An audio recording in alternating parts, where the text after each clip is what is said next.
فواد چودھری ہماری سیاست کے ایک طلسماتی کردار ہیں۔ یہ مختلف پارٹیوں سے ہوتے ہوئے آخر میں پاکستان تحریک انصاف میں آئے اور پھر یہاں ٹک گئے۔ عمران خان انہیں پسند بھی کرتے تھے اور ناپسند بھی۔ یہ کبھی خان صاحب کے انتہائی قریب ہو جاتے تھے اور کبھی دور۔ یہ کبھی ان کے ترجمان ہوتے تھے اور کبھی انہیں اٹھا کر آخری صف میں پھینک دیا جاتا تھا۔ کیوں؟ اس کی دو بڑی وجوہات تھیں۔ یہ عمران خان کو ہمیشہ اعتدال کا راستہ اختیار کرنے کا مشورہ دیتے تھے۔ یہ انہیں اسٹیبلشمنٹ سے ٹکرانے سے بھی روکتے تھے۔ ان کا کہنا تھا کہ اسٹیبلشمنٹ سیاستدانوں کی واٹرلو ہے۔ جو بھی غلطی سے اس میدان میں اتر گیا اس کی ہار لازم ہے، وہ پھر زندہ سلامت واپس نہیں آیا۔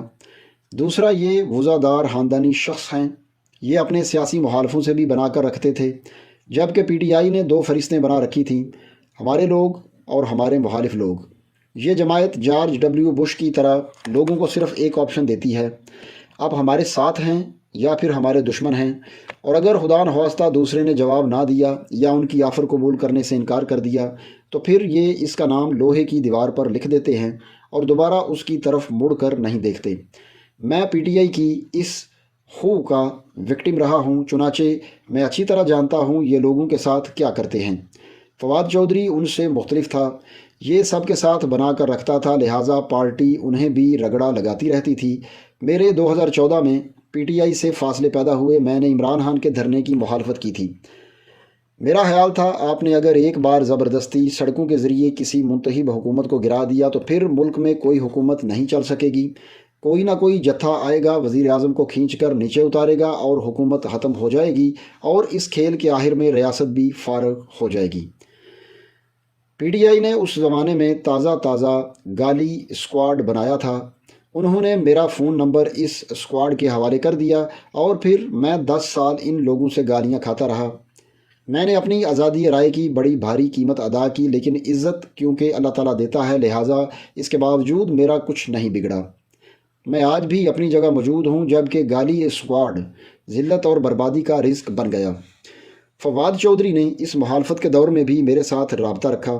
یہ پارٹی کی بھرپور مخالفت کے باوجود شو میں بھی آتے رہے اور ملاقاتیں بھی کرتے رہے، اور ان کا یہ رویہ صرف میرے ساتھ نہیں تھا، یہ پی ٹی آئی کے تمام مخالفین سے رابطے میں رہتے تھے۔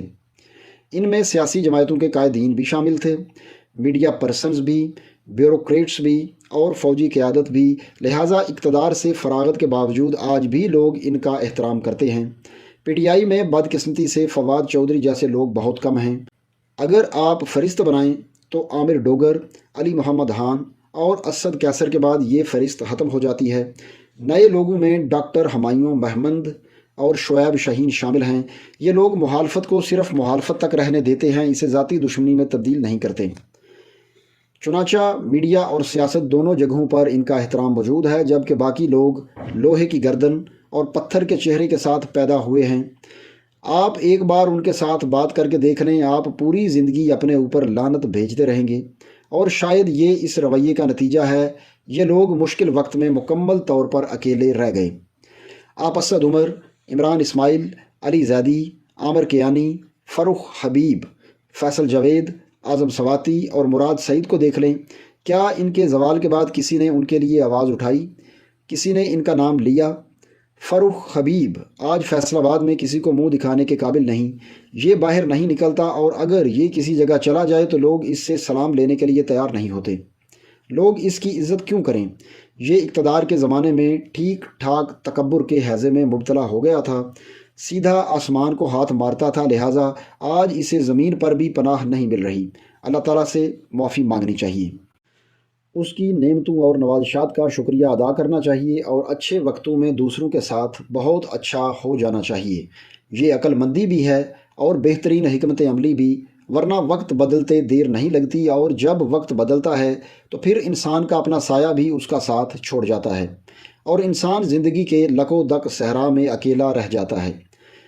بڑا پرانا فارمولہ ہے، اگر اقتدار، شہرت اور دولت کے زمانے میں آپ کے دوستوں کی تعداد میں اضافہ نہیں ہو رہا تو پھر آپ جان لیں آپ اچھے انسان نہیں ہیں، اور آپ کا انجام عبرتناک ہوگا۔ فواد چودھری ایک اچھا انسان ہے۔ اس نے اچھے وقت میں لوگوں کے ساتھ بنا کر رکھی، اس نے آسمان کی چادر کھینچنے کی حماقت نہیں کی، لہٰذا لوگ آج بھی اس کا احترام کرتے ہیں اور میں بھی ان لوگوں میں شامل ہوں۔ یہ اس وقت نیب کی حراست میں ہے۔ اس پر 3 انتہائی دلچسپ کیس بنائے گئے ہیں۔ پہلا کیس ملتان کے ایک اسکول سے پائپ چوری کا ہے۔ چودھری صاحب پر الزام ہے انہوں نے گورنمنٹ پرائمری اسکول حیرپور بھٹا سے ٹوٹی اور پائپ چوری کیے۔ آپ ذرا تصور کیجئے جہلم کہاں ہے اور ملتان کہاں ہے، اور فواد چودھری جیسے شخص نے 370 کلومیٹر دور جا کر اسکول سے 3000 روپے کے پائپ چوری کرنے تھے۔ دوسرا مقدمہ، فواد چودھری نے اپنے حلقے کے ایک گھر میں ڈکیتی کی اور وہاں سے 4 عدد چارپائیاں اور یوریا کھاد کی بوری چوری کر لی۔ اور تیسرا مقدمہ ہے، فواد چودھری نے اپنے حلقے میں 16 ارب روپے کی مالیت سے 2 رویہ سڑک کی تجویز دی۔ آپ ذرا غور کیجئے، فواد چودھری نے صرف تجویز دی اور یہ اس کا جرم بن گیا۔ کیس کی حقیقت یہ ہے کہ اس سڑک کا کبھی ٹینڈر ہی نہیں ہوا۔ حکومت پنجاب نے سڑک کی تعمیر کا ٹھیکہ FWO کو ٹینڈر کے بغیر دیا تھا، اور یہ ادارہ کیونکہ حکومت کا اپنا ہے اور اس میں کوئی پرائیویٹ پارٹی شامل نہیں ہوتی، لہٰذا اس میں کرپشن کا سوال ہی پیدا نہیں ہوتا۔ دوسرا، اس پروجیکٹ کو بھی حکومت نے روک کر اس کی مالیت 16 سے 23 ارب روپے تک پہنچا دی۔ نیب آج کل فواد چودھری سے تحقیقات کر رہا ہے، آپ نے اس سڑک کی تجویز کیوں دی تھی؟ سوال یہ ہے، اگر سیاستدانوں نے سڑکوں، پلوں، ہسپتالوں اور اسکولوں کی تجاویز نہیں دینی تو پھر آخر ان کا کام کیا ہے؟ دوسرا، اگر ریاستی اداروں کا کام سیاسی مخالفوں کو رگڑا لگانا ہے تو پھر ان اداروں کو ریاستی ادارے کیوں کہا جاتا ہے؟ آپ انہیں مافیاز اور ہرکار کیمپوں کا نام دے دیں، اور جو حکومت ختم ہو جائے آپ اس کے لوگوں کو پکڑیں اور کیمپوں میں لے جائیں، اور جب دوبارہ حکومت کا وقت آئے تو آپ انہیں نہلا دھلا کر دوبارہ کرسی پر بٹھا دیں۔ ملک میں عملاً 50 سال سے یہی ہو رہا ہے۔ ذوالفقار علی بھٹو وزیر اعظم تھے اور پھر سزائے موت کے قیدی تھے۔ بے نظیر بھٹو، آصف علی زرداری اور میاں نواز شریف کتنی بار جیل گئے اور کتنی بار اقتدار کی کرسی پر بیٹھے۔ میاں شہباز شریف 2022 تک ملزم تھے۔ یہ نیب کی حوالات میں زمین پر سلائے جاتے تھے، لیکن یہ اب دوسری بار وزیر اعظم بن چکے ہیں اور پورا سسٹم انہیں سلام پیش کر رہا ہے۔ رانا ثناءاللہ پر ہیروین فروشی کا مقدمہ بنا تھا اور پھر یہ وزیر داخلہ بن گئے اور ان کے خلاف FIR درج کرانے والا محکمہ ان کا ماتحت ہو گیا۔ صدر آصف علی زرداری پر 2016 میں کرپشن کے مقدمے بنے۔ یہ اب دوسری بار صدر بن رہے ہیں اور آج عمران خان بھی جیل میں ہیں اور یہ کل دوبارہ وزیر اعظم ہوں گے۔ مجھے یہ بھی یقین ہے فواد چودھری بھی باہر آئیں گے اور ایک بار پھر وزارت کا حلف اٹھائیں گے اور اس بار یہ وزیر داخلہ ہوں گے۔ تو سوال یہ ہے، ان مقدموں کا کیا فائدہ؟ پوری دنیا جانتی ہے فواد چودھری کو استحکام پاکستان پارٹی میں شامل نہ ہونے کی سزا دی گئی۔ دوسرا، سسٹم انہیں الیکشن سے بھی روکنا چاہتا تھا۔ یہ دونوں کام اب ہو چکے ہیں، الیکشن بھی ختم ہو گئے اور استحکام پاکستان پارٹی بھی دفن ہو چکی ہے۔ چنانچہ اب فواد چودھری پر رحم کریں اور ان کی جان چھوڑ دیں۔ یہ اپنی ہمت اور جرم سے زیادہ سزا بھگت چکا ہے۔ دوسرا، ریاست کو منصف ہونا چاہیے، ظالم نہیں۔